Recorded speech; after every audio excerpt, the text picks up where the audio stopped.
So you're right. There's no excuse. I know I'm building off that kit. Yeah, I've got one lying around here somewhere. That's how big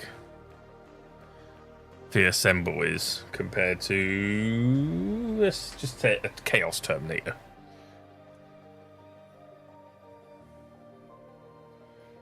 And the Chaos Terminator has a lot more detail on it than what the Assemble RX-78 does. I'm actually hoping that these miniature sets they've done, because it's not coming out till next year, I'm hoping these are like the test ones. Well, these ones we've got now, the assembles, are from 2024. That's when they were produced. So they are pretty old already. But now you want to get another box of new Type Rising, like 2-3 of the G-Cooks. I know you're calling them G-Cooks, but I'm calling them they're IBO boxes to me. But yeah, the thing is, Gump UK is supposed to be getting some of the next season boxes, like actually supposed to be getting some.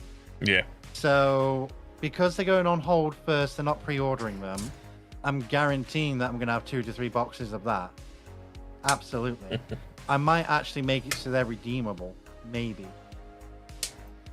Or I might just have an actual binge session and open 3 boxes in one long stream. Dear God. Just realised that's like fucking $400 worth of cards. Yeah, it is. Jesus. I'll be having money for it. Nice and keep Bastion after finishing Saturnine. Plan to take a Marauder bomber and using the spare ore parts I'm making a Mega Blitzer burner bomber. That sounds like fun. So for those who don't know what a Marauder bomber is, it is a Forge World Imperial Guard flyer that looks like a Lancaster bomber. Ooh. So yeah, that is really nice. Right, it's decision time. Missiles. I mean, you can also have intakes as well if you want intakes, but yeah. But what kind of weirdo has that? When you can have weapons. Do I want Hellfires or micro missiles? Which looks more intimidating? Someone that has like 2 missiles or someone that has 20? Honestly, with Hellfires, the Hellfires are very intimidating because I know what they do. For now. You know what? That one's already got Hellfires. This little fella has right here. Yeah. So we'll give this one the micro missiles. It can just be a bombarder.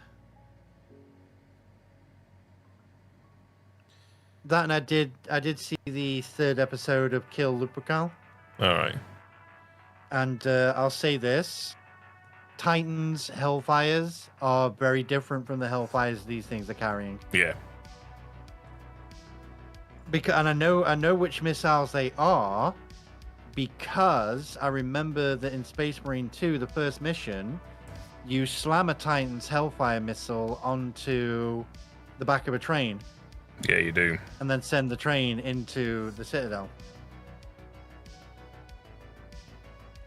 Although I don't think it's just one you send. I'm pretty sure it's like 2 or 3 of them. But anyway, the point is, I don't know on these Titans if they're the ones that you put on the back of the train. But in Lupercal Episode 3, you do see the missile packs become active on the Titans. Because they actually have a load-up sequence, like checking chain gun, checking the claw, and, loading the weapons in. And, dear God, I think they must be a micro-missile version, because you see them bombard each other. Holy Jesus Christ. Can't remember how big those Titans are, too. Yeah, because some people have been complaining that, it doesn't look so good, blah, blah, blah. And I'm just like, shut the fuck up. It's Titan combat. What do you want? Yeah, exactly. They can't just have a load of Citadel Titans walking around fighting. They're lucky that they haven't got Hellhound Titans in that. They're lucky they're getting the big Night Titans. Yeah, there are Hellhounds in it, but you just don't see them. And it seems they've completely forgotten as well that it's 30k. Yeah. Or late era 30k. It is. Not 40K. This is Siege of Terror. Yeah, this is like you had your bare bones big titans, and you had your bare bones knights. And I know this because I actually bothered to look into it a little bit and make sure I know what I'm talking about for once.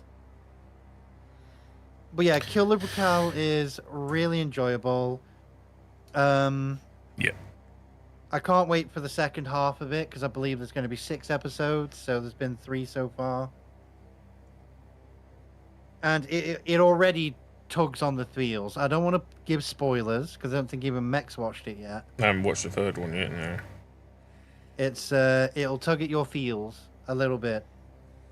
Especially if you're a deep Warhammer nut because yeah, it's got things in it that you don't expect to happen in the Warhammer verse. And it's a subtle reminder that not everyone's a fucking machine. That's why the Adeptus Mechanicus are a bunch of assholes. You also want to watch the Blood Angel ones. The Blood Angel. I've seen it. Yeah, they're really good. I really like them. I enjoyed them. Really enjoyed them. I love the ball. Yeah. Ball ship's really cool. Yeah, the Blood Angel one is really good. Considering as well, it's actually an older series. It is, yeah. The lighting work in that makes it look not as old as it actually is, and I appreciate that. Also, if you haven't seen it, Bale Eye is amazing. I know you've seen it. I've seen all of them, yeah. I'm just saying if anyone else hasn't seen it. Bale Eye. Oh, Bale Eye. Fucking good old Yarrick. What a character. When the day they put Yarrick in a dreadnought, all dreadnoughts are going to be scared of him. Too bad he's been killed. I don't believe he's dead. I believe we're going to see a Yarrick dreadnought. Hashtag Yarrick for dreadnought. Because old Gazgol wasn't happy when he found out. To hear that. That's what I mean. I reckon Gazgol has found something of him and brought him back because he's already brought him back once. If an orc, remember, you know this. If an orc believes enough, it happens. Yeah. Imagine if they sat there and said, "I believe Yarrick is still alive." That's true. Imagine that. And he just ends up standing there like, "So, you want to be a dreadnought, do you?" Oh my god, Yarrick the war boss. No, technically, that's what That they would called be him. fucking That would be terrifying. No, making him an actual war boss though, with the suit and everything. He's not just a regular dreadnought. He's a Mekh dreadnought. Oh my god, that's terrifying to think of. Thank you for the hydration as well, honey. Back in a while, we Oh not my enough goodness. left save a second time. You met your boyfriend in person, Sunkiss? I'm so glad, honey. I hope you had a good time as well. Mwah.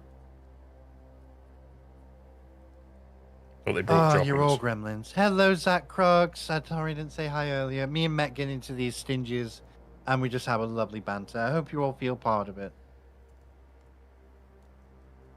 You know what? Now cut out the micro missiles. My brain's like, yeah, but you could also have the Hellfires.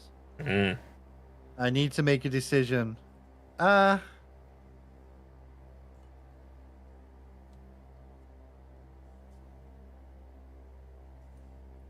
heck yeah. I'm going to go with the micro missiles. Fuck it. You can have some bombardment power.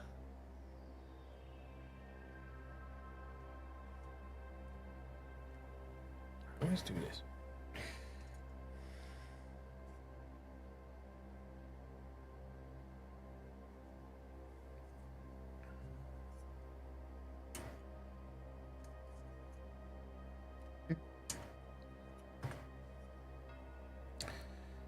Let's cut these off here.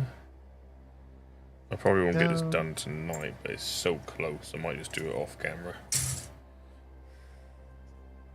So close, you say?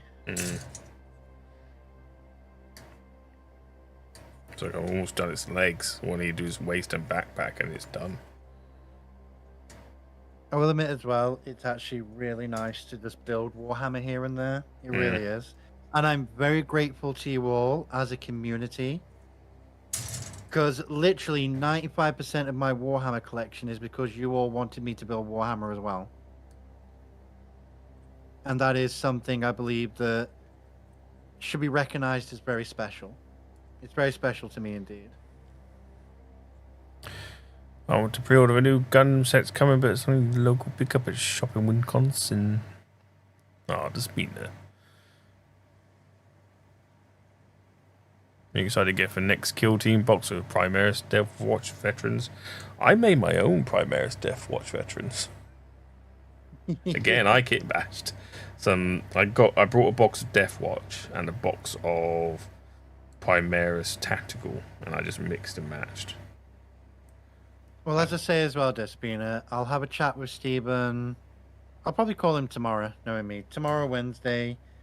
And I'll ask him for sure. If he's getting the next box set in and doing it the way I believe he's doing it, I'll get you a couple, put aside. And we can sort it out then.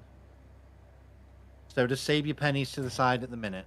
And don't worry, I'll be It's because sending... Des did pre-order the new cards. She did pre-order them. And she got screwed. She was one of the people that got screwed out of it. Like I say, I only got them because I scraped and literally clawed at going around all the websites and seeing what shops had some left. Yeah, same. And I got extremely lucky at the ones I did find. They aren't causing issues. There's always a family member causing issues, isn't there?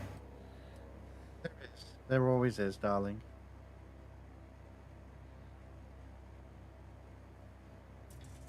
But no, if you can see my stream, I've got two of my Primaris kill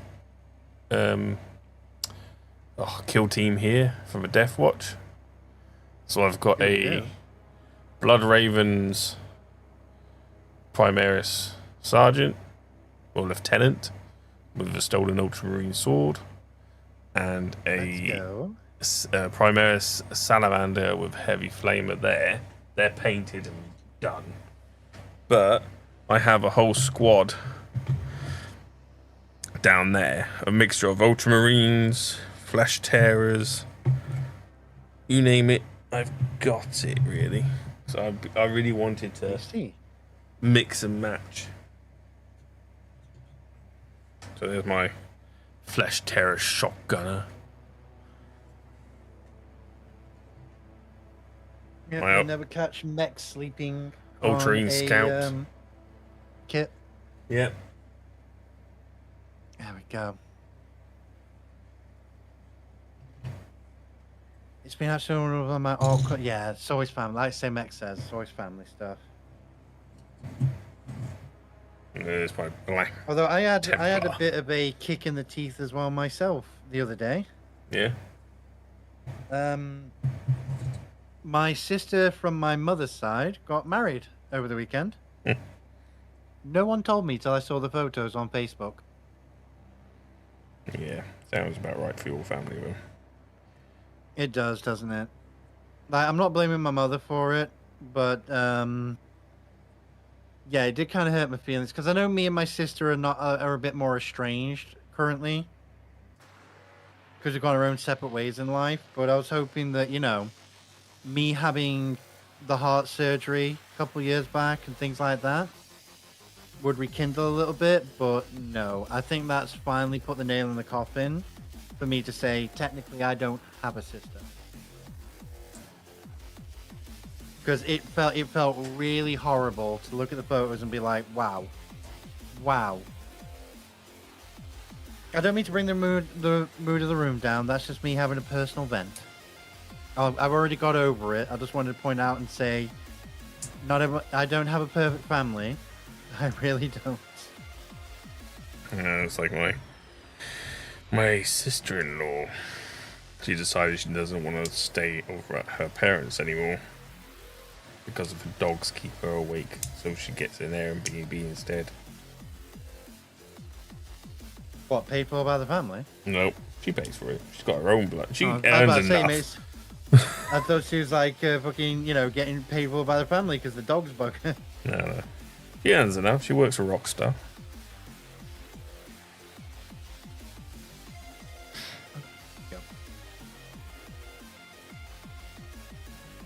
No, this is honestly why I end up with what you call an online family. Yeah. I've had it that way for years. my mother is like the last close contact I've got, because my father is basically abandoning piece of shit once I turn 16.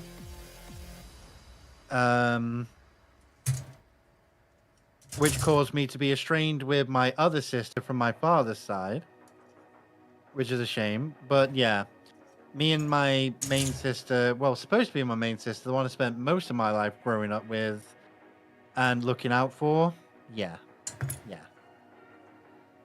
Because the moment she turned 16 and like went on her own way, started going to university and such, I ended up being the black sheep.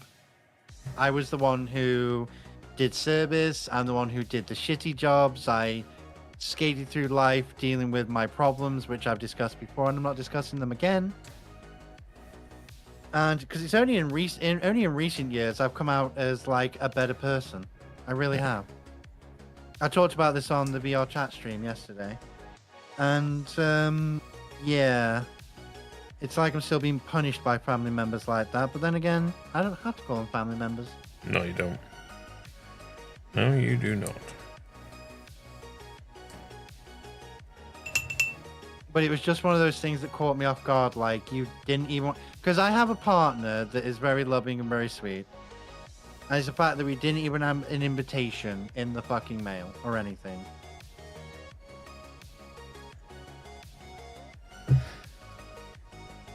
Because I would have taken the time off stream and stuff like that to go to such a thing and rekindle, but no, that's pretty much like me signing off from that side of my family now. Like, my mother I still keep contact with. But yeah, like, my partner's family cares more about my health than my general family does. I'm pretty sure, knock on wood when I say this, because I'm obviously not going to jinx myself. If I had passed away literally 2.5 years ago after that heart surgery, the people burying me would have been my partner's family. Yeah. And that is a sad thing to say. But I do appreciate them. They do take good care of me. My partner does do a lot for me, like a lot more than you might think, my real life partner. They drive me to all my appointments. They make sure I do my medical stuff. Well, technically, they're your carer, so... Yeah, they are. Some days I feel like they're carer, but you know, it's tit for tat. It's tit for tat. Like, I'm B's carer. I'm a full-time carer for B, so... As well as full-time I was asked that because I had a call from we call them the DWP. If you Americans don't know what that is, they're basically... welfare support system for the unemployed, the welfare, yeah. And they were doing a reevaluation for the universal credit side of my not being able to work. And when the person was like, yeah, we've got down that you've had something to do with your heart and it's stopping you working, I was like, oh, something to do with my heart. I hope you're ready for this. They were even as a, you know, they call themselves medical professionals. I know what they are. They're just people with a script in front of them. They are, yeah. But they were genuinely shocked to be like, how are you alive? I'm like, well, by God's good graces is what I like to say. Quite legitimately, God's good graces. And yeah, from what I got told was, you know, they do their evaluations of that. I'm pretty sure I'm going to get a result of saying, yeah, just leave this one carrying on with what they were doing. That's it. You'd hope. I've known and I've fought for DWP before on that kind of issue. Yeah, I've heard about the scams and such have been rolled over on and such as well. So I've been taking money from the disabled. Now, like, I'm still surprised that's not in mainstream media news yet. They buried that hard, is what they did, didn't they? Yeah. For those who don't know, for DWP staff, DWP staff have been stealing money from people. They've been siphoning the benefits into their own bank accounts, which is a pain in the ass, considering that also they get $2,000 for every person they deny benefits. That is terrible. Yep. That's the DWP, government agency. Part of the Home Office. Yeah, they tried to deny me because they didn't put enough details in. I went They back always do and that. fucking gave them a nosebleed. Yeah, they always do it. Always do it. They got a nosebleed from me because they were like, Jesus Christ, all these the details I gave them, I basically told them, here's my full medical history and here's the past 5 years alone. Because I don't just have the heart problem, darlings. I'll tell you now. I've got back, skin, and I don't want to list everything because some of them are like really personal things I'm dealing with. But put it this way, my medicine cabinet is bigger than most people that are over the age of 60. I'm still a good-looking gal, though, thankfully. But it's like recently I've had to get used to wearing something called compression socks. Oh god. Or compression leggings. I know those. And I have to wear them because I have fluid buildups in my legs. I haven't even hit 40 and I've got more problems with my health than literally someone in 60 plus and already falling apart early. But I'm fighting it. I'm fucking fighting it. I am.